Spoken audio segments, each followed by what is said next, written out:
I'm going to show you how to make 2-ingredient flatbread. Again, I've made this video before, but there's been a few questions about the amounts, the quantities, how much goat's cheese, how much cottage cheese. So I thought it needed some clarification and an update, because also I've had a few complainers telling me that the video was too long, it was too drawn out. I made it a few months ago. I was a rank beginner at that point with YouTube and videos. So here we go. Let's make it a bit snappier. Right, first off, you need a baking tray.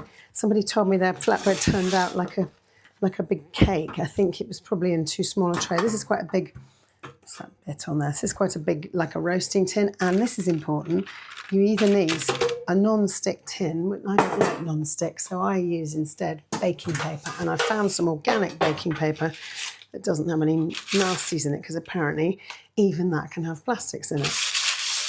It's like, when will the killing end? How many more things can they put plastics in? Baking paper, really. So, in style of how I was taught by my mum, who was born just after the war, grease using empty butter papers. They've always got some grease on them. They're perfect for greasing tins. I've done that since I learnt to cook. Right, so there we go.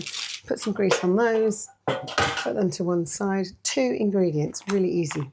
Secretly, there's a couple more because I do season as well. I use a NutriBullet. You could use any blender. This first one I'm going to make with soft goat's cheese. Right, there you go. 𝐇𝐻𝐒𝐇𝐓𝐀𝐆𝐒. This one's 200 grams. It's from Brittany, and it's organic. Lovely. She says not being able to get the lid off because now her hands are all greasy. Oh, there we go.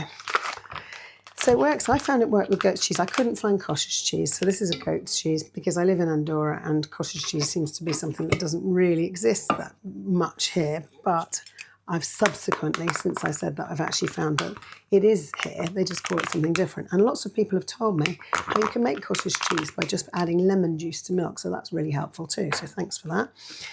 That one goes in the recycling. Okay, so there's the first ingredient. Then we're going to use eggs, 2 eggs. It also works with 3 eggs. So if you're looking to up your protein, stick an extra egg in there. That's it. Get rid of you. And 2 ingredients, but I'm also going to add salt and pepper. I use white peppercorns because they are lower in oxalate than black peppercorns, apparently. Still peppery and delicious. Some salt. There's the sea salt in here, and it's very damp and it takes ages to get any out. My favourite salt is Redmond's real salt. I buy it off Amazon.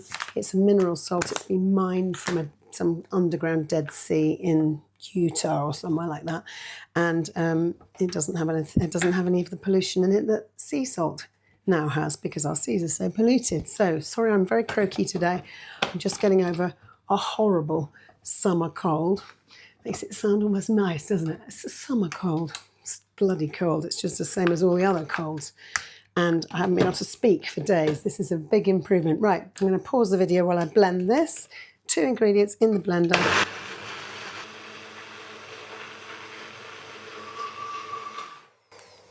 And that's it. We're now going to pour this batter into this pre-prepared tin. And ta-da! It's a bit sticky to start, but then it blended beautifully. So it looks like custard. I'm going to make another one, so I won't worry too much about that bit that's left in there for a minute. Right, that one, literally, I don't even touch it. I just smear it around in the tin and put it in my preheated oven, which is at 190 degrees centigrade. For you guys over the pond, that's about 360 Fahrenheit. Okay. So that's how easy it is. That's how quick. I make this 3 or 4 times a week and have it with my breakfast or with my lunch.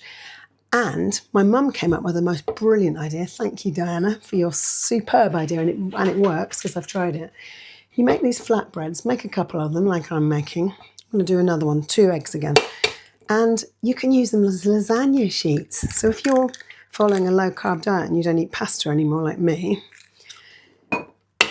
which is a bit of a problem if you want to make a lasagna.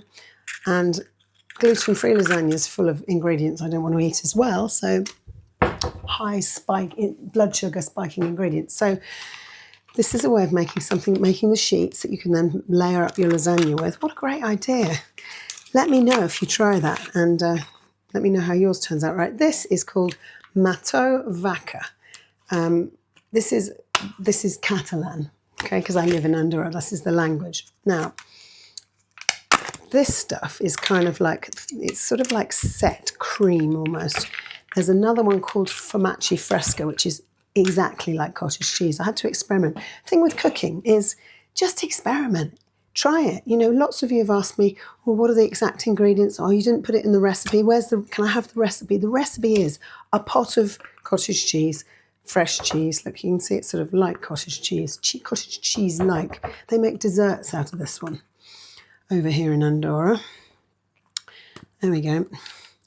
Just experiment. What's the worst that can happen? So it doesn't work and it tastes horrible and you've wasted a pot of cheese. Well, it's not the end of the world, is it? Over there for the recycling. Right there. So this one's got my 2 eggs again. Actually, because it's so soft, I'm going to add 3 eggs to this one. And then we'll see. I can show you what the difference is. So that one's going to have more protein. Salt and pepper again. And just blend it. And that's it. And then pour it in the tin. I'm going to use my Redmond salt because it's actually quicker than arguing with the salt grinder this morning. My beautiful Emma Bridgewater egg chicken. I brought it out especially to show you. Look at that. And I've had it for years and years. Love Emma Bridgewater pottery. Right, now, I've got the butter here as well because what I've also done in the past is added a bit of butter to it to make it a bit more fatty. Let's go do that with this one. Make it a bit creamier. Sometimes the goat's cheeses, especially if it's more dry goat's cheese. God, this is brilliant. This is raw butter.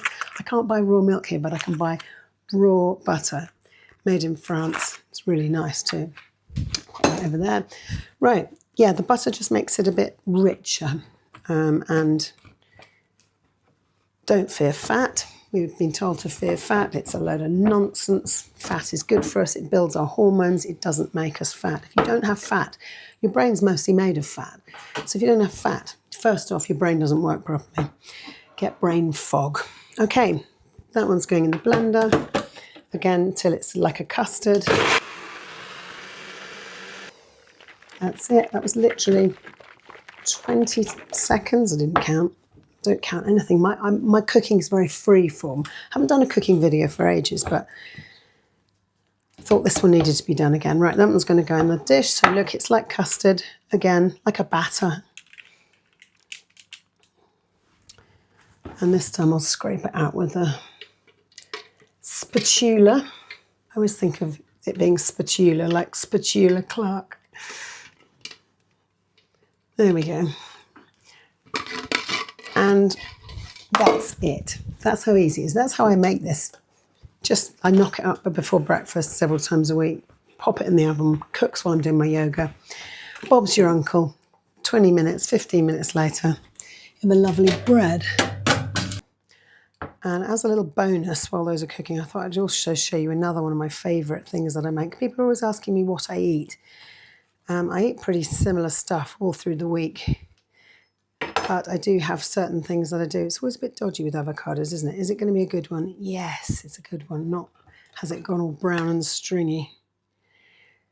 Tend to eat the same things that are from my food list, which is low oxalate vegetables, and then all the meats and fish and milk and cheese. And I'm just going to put this avocado into the blender. But things like this avocado mayonnaise really jazz up a meal, because people think that it's boring eating a low-carb diet. I think it's not in the least bit boring. I think it tastes fabulous and wonderful, and I love eating this way because it makes me feel so good. Oh, the old croaky voice isn't really holding out, is it? Right, avocado. Get that in your blender. This one's only just got a couple of ingredients as well, because I can't, or I don't choose not to eat mayonnaise because it's got seed oil in it and it's a highly ultra-processed food. I figured that you could make mayonnaise out of avocados. Right, that's an avocado. Here's some cider vinegar, which I fermented myself. That's why it's so cloudy. Bit of cider vinegar in there for flavour. How much? I'd say probably, I don't know, a tablespoon. It's full of beneficial microbes because it's been fermented here at home for months. Going to be really good for the gut. And the other ingredient is a good quality olive oil. Right, how much olive oil? Well, I'm going to put about half, not as much as that, less, a third of a cup. Let's call it a third of a cup. But like I said, my cooking is very free form. Oops, sorry about that. I don't really measure many things these days, unless I'm actually following a specific recipe and it's the first time, I suppose, then you do measure things, don't you? But once you know how things taste and how they go together, a bit of salt, maybe half a teaspoon of salt. Blend that up. Now, if I've got the combination right, it will just blend beautifully. If I haven't, it'll stick and I'll have to add more oil to it. Let's find out.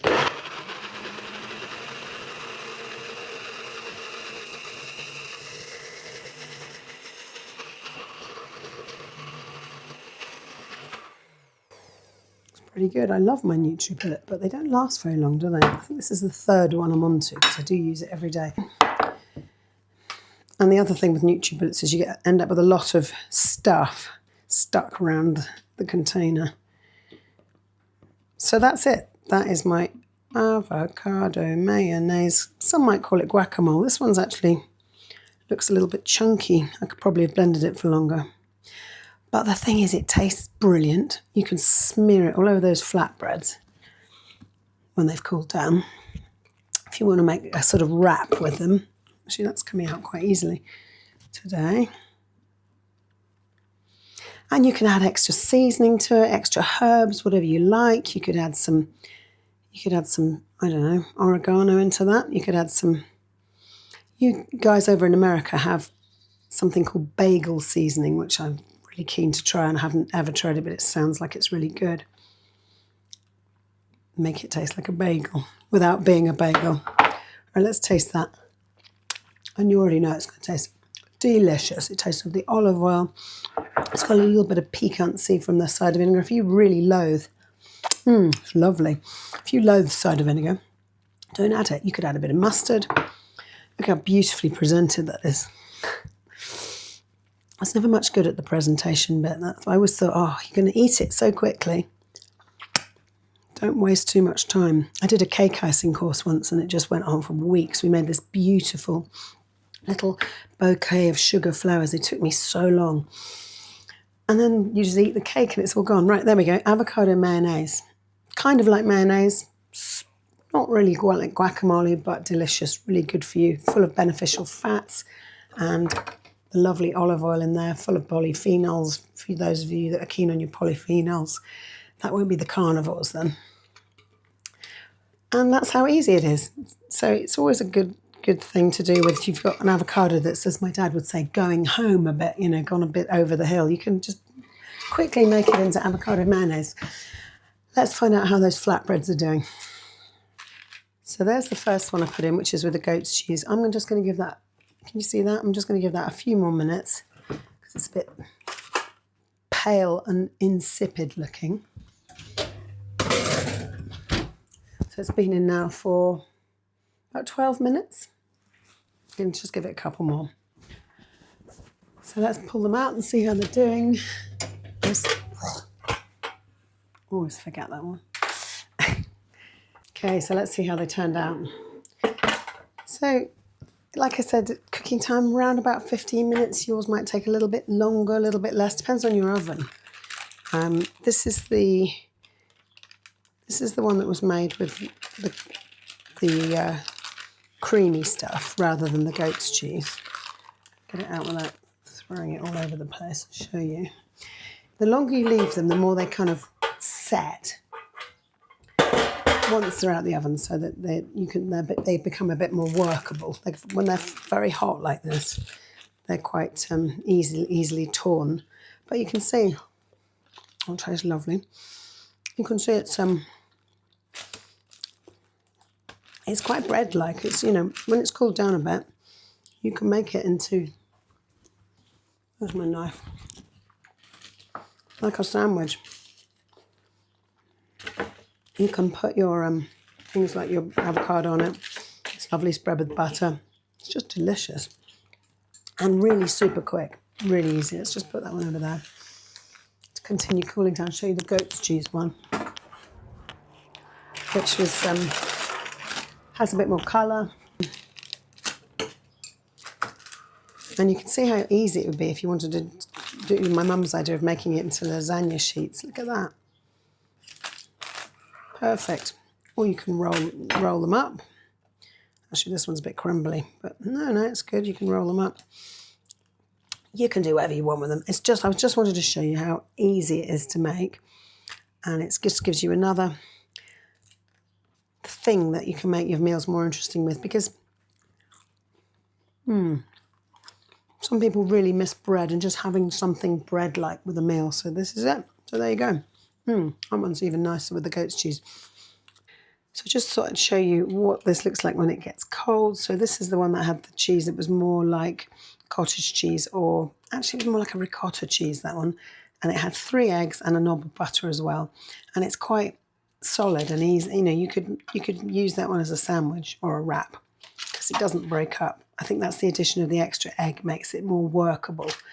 Whereas the 2 egg goat's one is much more crumbly, very tasty, very high in protein. Goat's cheese, the amount of goat's cheese I used in that with the eggs, it's about 30 grams of protein in that flatbread, which is great because then you can have that with your breakfast, 30 grams straight off.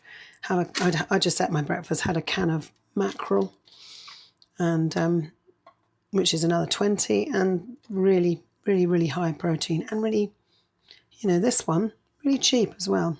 A tub of cottage cheese, what does that cost? 2 or 3 eggs, and you get something that is tasty and can be used as a substitute for bread if you're avoiding grains like I do. Pot of goat's cheese, it was 200 grams, 8 ounces, couple of eggs, that's that one. Seasoning. The avocado's gone red because I put some cayenne pepper on it. And this one, which had 3 eggs, so it's bigger. See, at the moment it's breaking because it's very hot.